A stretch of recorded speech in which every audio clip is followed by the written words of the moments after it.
बिस्मिल्लाहिर्रहमानिर्रहीम, अस्सलाम वालेकुम। मैं हूँ मोहम्मद जुनैद हलीम। नाज़रीन, उम्मीद है आप सब खैरियत से होंगे। नाज़रीन, गुज़श्ता कुछ घंटों के अंदर एक अहम डेवलपमेंट हुई है। डोनाल्ड ट्रंप के नुमाइंदा खुसूसी की रज़ा पहलवी के साथ एक खुफिया मुलाकात हुई है। एक तरफ देखते हैं कि डोनाल्ड ट्रंप ये कह रहे थे कि रज़ा पहलवी से इस वक्त मिलना मुनासिब नहीं होगा। साथ में वो उकसाते भी हैं ईरान के अवाम को कि आप मुजाहरों को जारी रखिए, हुकूमती तनसीबात पर कब्जा कर लीजिए, और फिर साथ में धमकियाँ भी दी जाती हैं ईरान को कि अगर फांसियों वाला मामला हुआ या मुजाहिरीन को सजाएं दी गई तो फिर अमेरिका इंटरवीन करेगा, अमेरिका मुदाखलत करेगा। तो एक अजीब सी खिचड़ी पक चुकी है।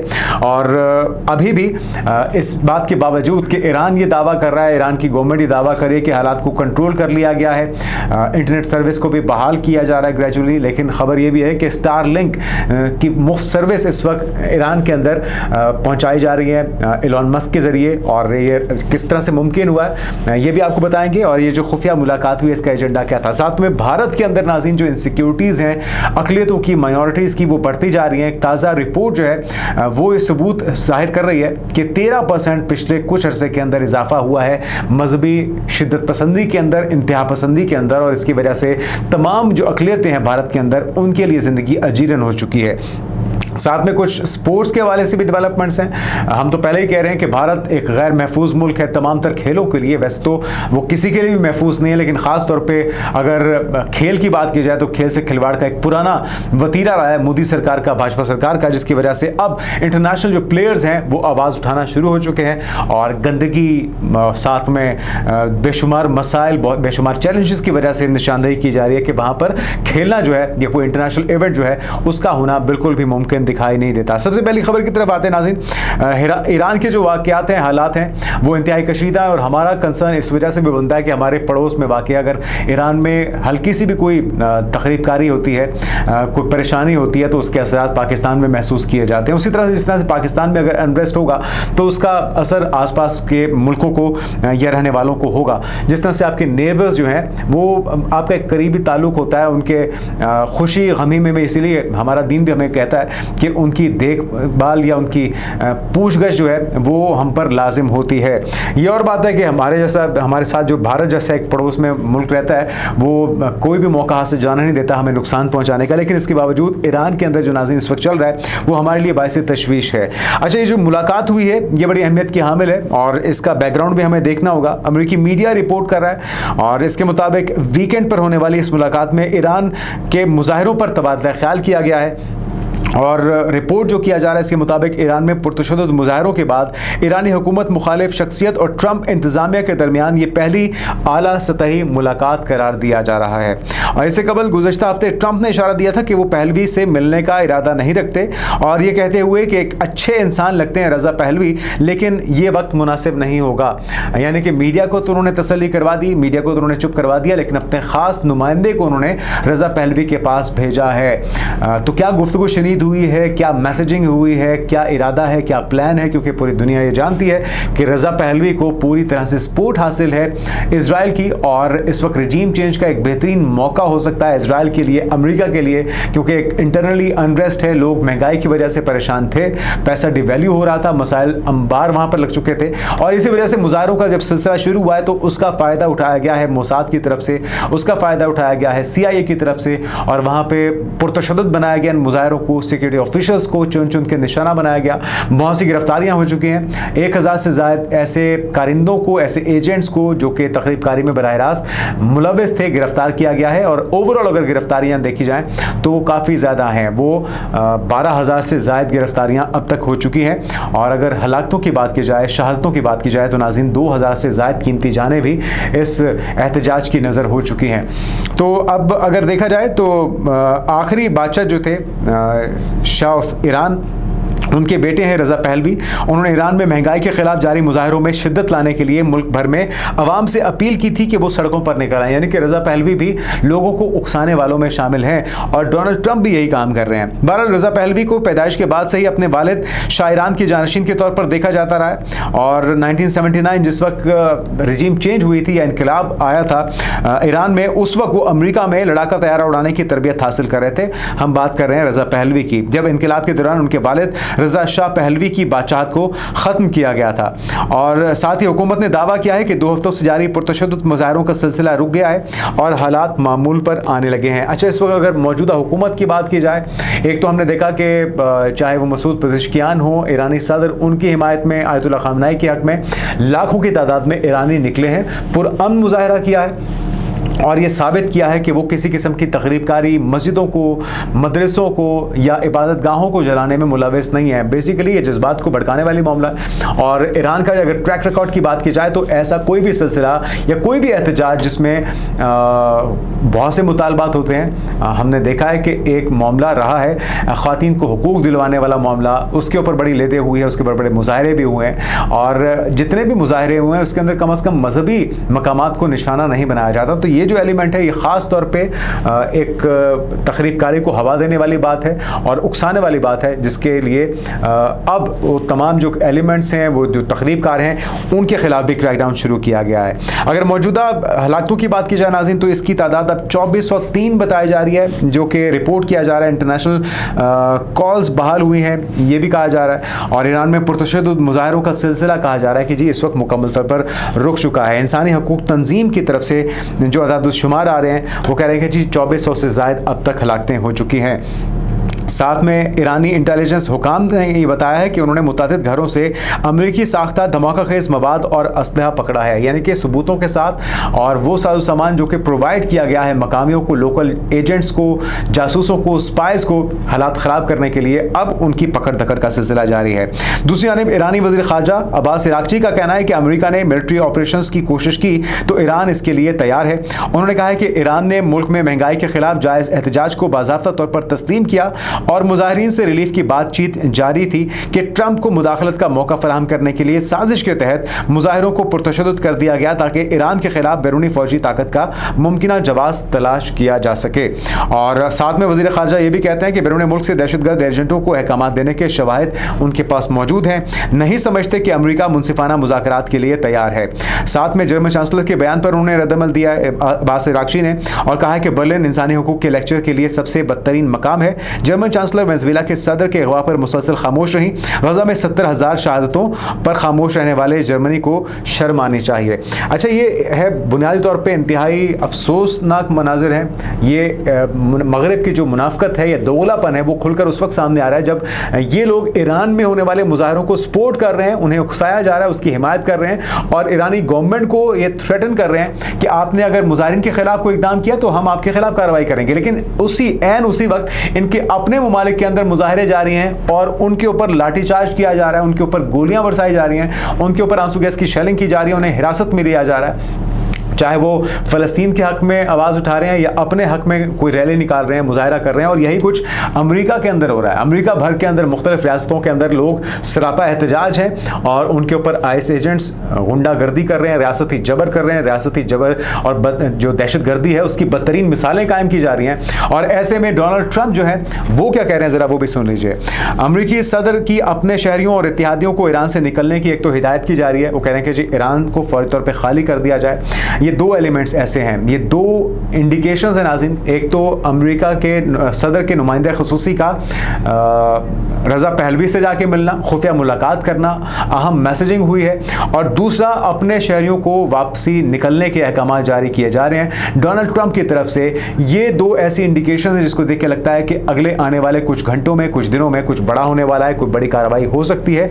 लेकिन जो उसका नुकसान होगा, जो उसके जवाबी कार्रवाई होगी ईरान की, वो भी बहुत ही भयानक हो सकती है, खास तौर पे इजराइल के लिए और इस रीजन में मिडिल ईस्ट में मौजूद अमेरिकी तमाम एयरबेसिस के लिए और जो भी इंस्टॉलेशंस अमेरिका की इस खत्ते के अंदर मौजूद हैं उसके लिए।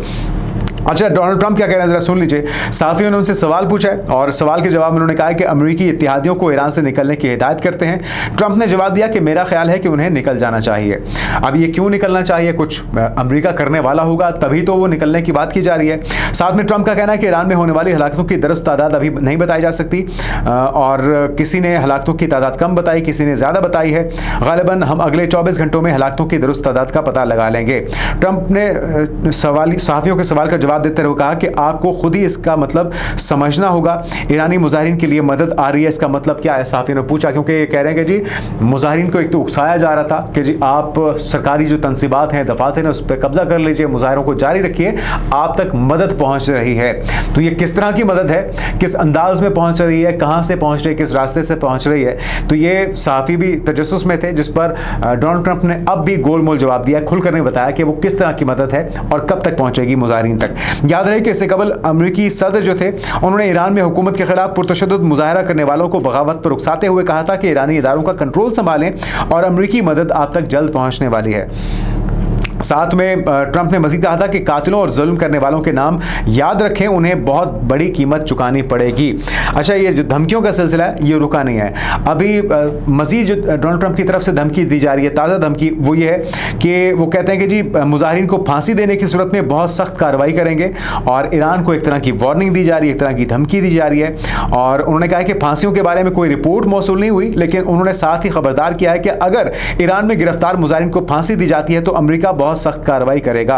याद रहे कि इससे कबल अमेरिकी सदर ने ईरान में हुकूमत के खिलाफ पुरतशद्दुद मुजाहिरों को हवा दी थी और साथ में वो ये भी कहते हैं कि हम नहीं चाहते कि ईरान में जो कुछ हो रहा है वो ऐसा ही जारी रहे, लेकिन जब हजारों लोगों को कत्ल किया जाएगा और फांसी की बात हो तो फिर उन सब का नतीजा ईरान के लिए बिल्कुल भी अच्छा नहीं होगा। यानी कि ये मुनाफिकत की इससे बड़ी क्या गवाही हो सकती है, ये सबूत हो सकता है कि आप अपने मुल्क में लोगों के ऊपर गोलियां बरसाते हैं, आईएस एजेंट उनको डराते हैं, धमकाते हैं और अब तो बच्चों को पकड़ने का सिलसिला शुरू हो चुका है। ये जो विजुअल्स अभी हम आपको दिखा रहे हैं ये अमेरिका के मनाजिर हैं। एक खातून थी जो कि डिसेबल भी है, बीमार भी है, डॉक्टर से अपॉइंटमेंट थी, उससे टाइम लिया हुआ था, मिलने के लिए जाना चाहती थी, रास्ते में आईएस एजेंट या आईएस के गुंडे इसको मिल गए हैं, दहशतगर्द मिल गए हैं और ना सिर्फ इन्होंने इसको रोका है बल्कि इसको गाड़ी से उतारा है, इसको मारा पीटा है और इसे हिरासत में ले लिया गया है, क्योंकि इसका कसूर यह था कि ये अपने डॉक्टर से अपॉइंटमेंट की वजह से वहां पर मिलने के लिए जा रही थी। तो इस तरह के दर्जनों वाकयात, बच्चों को पकड़ा जा रहा है, उन्हें गिरफ्तार किया जा रहा है, ख्वातीन को, औरतों को, बुजुर्गों को। और एक तरफ तो हम देखते हैं ना कि मगरिब के अंदर फ़लस्तीन के हक़ में मुजाहरा करने पर या बरतानिया में फ़लस्तीनियों के हक़ में मुजाहरा करने पर, जेनोसाइड रोकने के लिए मुजाहरा करने पर पुलिस गिरफ्तार करती है या ज़ुदोकोब करती है। ये लोग तो अपने ज़िंदगी के जो मामलात हैं वो पूरा करने के लिए एक जगह से दूसरी जगह जब मूव कर रहे हैं तो इन्हें भी डराया जा रहा है, धमकाया जा रहा है। और अगर यही रविश बरकरार रही डोनाल्ड ट्रंप की तो वो वक्त दूर नहीं है, ना सिर्फ उनकी मकबूलियत ज़मीन बोस हो जाएगी बल्कि उन्हें अपने इक़्तिदार से भी हाथ धोना पड़ेगा। और ऐसे में अगर आप इस तरह की ग्राउंड पे आपकी सिचुएशन है और आप ईरान को अखलाकियात सिखाते हैं, उनको आप मुजाहिरीन के खिलाफ एक्शन से रोकते हैं, तो ये मुनाफिकत का सबसे बड़ा सबूत है। अच्छा, एलन मस्क ने नाज़रीन ईरान भर में स्टारलिंक के जरिए मुफ्त इंटरनेट फराहम कर दिया है, क्योंकि डोनाल्ड ट्रंप से राब्ता हुआ था उनका।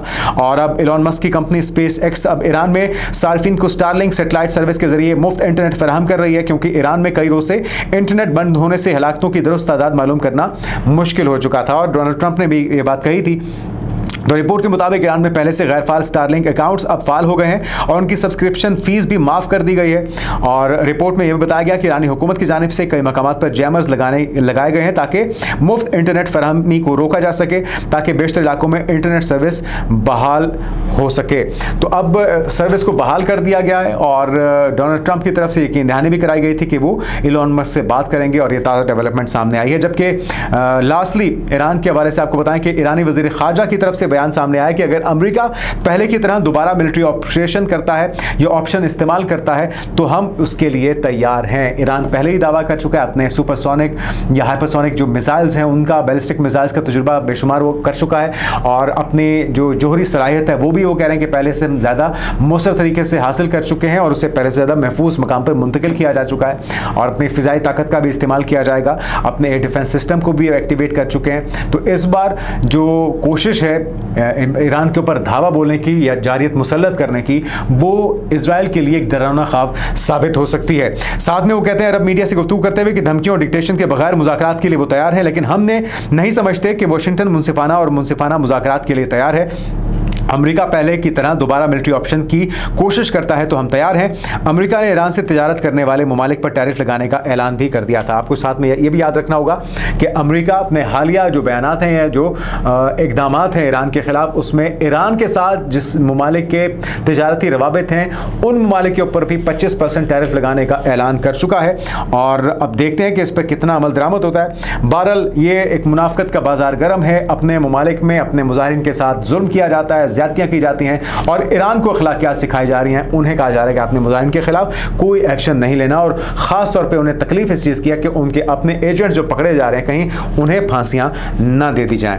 तो पहले इनको सोचना चाहिए था, जब आप जासूसी करवा रहे थे, जब आप तखरीबकारी कर रहे थे, जब आप ईरान के हालात को ख़राब कर रहे थे, तो आपको सोचना चाहिए था कि अगर आपके जासूस पकड़े गए तो उनके साथ क्या सलूक होगा। आगे बढ़ते नाज़रीन, और ख़बर है भारत की। भारत में अक़लियतें गैर महफूज हैं।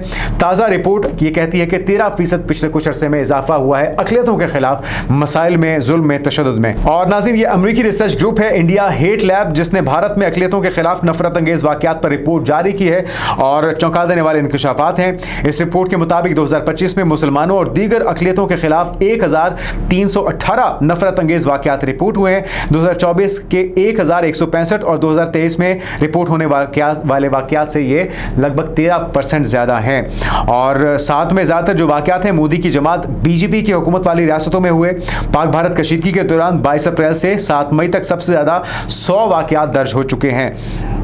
Amnesty international, human rights watch समेत दीगर बैनुल-अक़वामी इंसानी हकूक़ की तंजीमों के बयानात का भी हवाला दिया गया और उन्होंने मोदी की हुक्मरानी में अक़लियतों के खिलाफ बदसलूकी की और नफरत अंगेज़ वाक़यात में इजाफा होने की निशानदही की है। तो खबर एजेंसी के मुताबिक इंसानी हकूक़ की बैनुल-अक़वामी तंजीमें भी मोदी की हुक्मरानी में अक़लियतों के खिलाफ बदसलूकी के वाक़यात में इजाफा होने का कह चुकी हैं। यही वजह है कि कश्मीर में आज़ादी की तहरीक, खालिस्तान में आज़ादी की तहरीक, तमाम जो 7 सिस्टर स्टेट्स हैं वो सारी की सारी आज़ादी के लिए तिलमिला रही हैं। लद्दाख में, अरुणाचल प्रदेश में, हिमाचल प्रदेश में, यूपी में, बिहार में, हर जगह पे यानी कि इस वक्त लोग मोदी सरकार से, भाजपा सरकार से तंग आ चुके हैं। खास तौर पे अक़लियतें और निचली जात के हिंदुओं के लिए ज़िंदगी अजीरन कर दी गई है। और खेलों के लिए भी एक गैर महफूज मुल्क है। जो साउथ अफ्रीका की टीम के साथ हुआ, जो उनकी ख़वातीन के साथ हुआ, जो उनके मेंस टीम के साथ हुआ, जिस तरह से उनके कैप्टन को बुली किया गया, जिस तरह से बांग्लादेश के खिलाड़ियों के मुस्तफ़िज़ुर रहमान के साथ हुआ, शाहरुख खान के पुतले जलाए गए। बांग्लादेश अब भी ये डिमांड कर रहा है और अपने मौक़िफ़ पर डटा हुआ है कि हम भारत में आकर नहीं खेलेंगे, भारत में आकर वर्ल्ड कप खेलने के लिए हमें किसी और वेन्यू दिया जाए, हमारे खिलाड़ी यहाँ पर महफूज नहीं है। तो आईसीसी ने भी कोरा जवाब दिया है, लेकिन बांग्लादेश भी डट चुका है, कह रहे हैं हमारा असूली मौक़िफ़ और बिल्कुल उनको न्यूट्रल वेन्यू पे खिलाना चाहिए, क्योंकि पाकिस्तान के साथ भी तो यही टसल थी। पाकिस्तान ने भी अपना मुकदमा जो है न सिर्फ वो लड़ा है और उसमें कामयाबी हासिल की है। हमारे तमाम मैचेस न्यूट्रल वेन्यू पे हो सकते हैं, तो बांग्लादेश के क्यों नहीं हो सकते। साथ में नाज़रीन, एक और जो मामला है वो गंदगी का है, वो ताफुन का है, वो नाकिस इंतजामात का है, जिसकी वजह से अब इंटरनेशनल प्लेयर्स जो हैं वो आवाज़ उठाने पर मजबूर हो चुके हैं। ये खबर रिपोर्ट हुई है इंडिया ओपन 2026 में, जहां पे डेनमार्क की बैडमिंटन खिलाड़ी हैं मिया बेल्शफील्ड, जिन्होंने राउंड ऑफ 32 में फतह के बाद खेल की सूरत हाल पर शदीद तनकीद की है और जो कंसर्न्स थे उनके, वो कहती हैं कि हालात में गुज़श्ता साल के मुकाबले में कोई बेहतरी नहीं आई, बल्कि पहले से ज़्यादा वर्स्ट हो चुके हैं हालात। उन्होंने बड़े इवेंट्स से कबल BWF से इसका नोटिस लेने की अपील भी कर दी है। और खेल के हालात वो कहते हैं वाकई बहुत ख़राब हो चुके हैं। गुज़श्ता साल भी यहाँ पर गंदगी थी और आज भी सूरत हाल पहले से ज़्यादा ख़राब हो चुकी है। और वो साथ में ये भी कहती है कि मुझे उम्मीद है कि BWF संजीदगी से इस मकाम की हालात का जायज़ा लेगा, क्योंकि ये खिलाड़ियों के मुकाबला करने के लिए हरगिज़ भी मौजू नहीं है। ख़ासतौर पर अगर यही मकाम वर्ल्ड चैम्पियनशिप जैसे बड़े इवेंट्स की मेज़बानी करने वाला हो, तो ये वहाँ पर सूरत हाल है। वहाँ पर सिर्फ अक़लियतें ही तंग नहीं हैं, जो टूरिस्ट हैं उनकी ज़िंदगी अजीरन हो चुकी है, इंटरनेशनल प्लेयर्स हैं वो भी बता रहे हैं। तो भारत का इस वक्त बेड़ा गर्क है, चाहे वो किसी भी शोबे में देखा जाए। जो 50% टैरिफ अभी लगा था और अभी रिसेंटली जो उनको डोनाल्ड ट्रंप 500% के लगभग मज़ीद टैरिफ लगाने जा रहे हैं, तो मैशत भी तबाह हो चुकी है। तो शाइनिंग इंडिया का जो ख्वाब था वो मोदी की सरबराही में तो पूरा होता हुआ दिखाई नहीं दे रहा। आने वाले दिनों की पेशरफ से आपको आगाह करते रहेंगे। अपना ख्याल रखेगा। अल्लाह हाफ़िज़।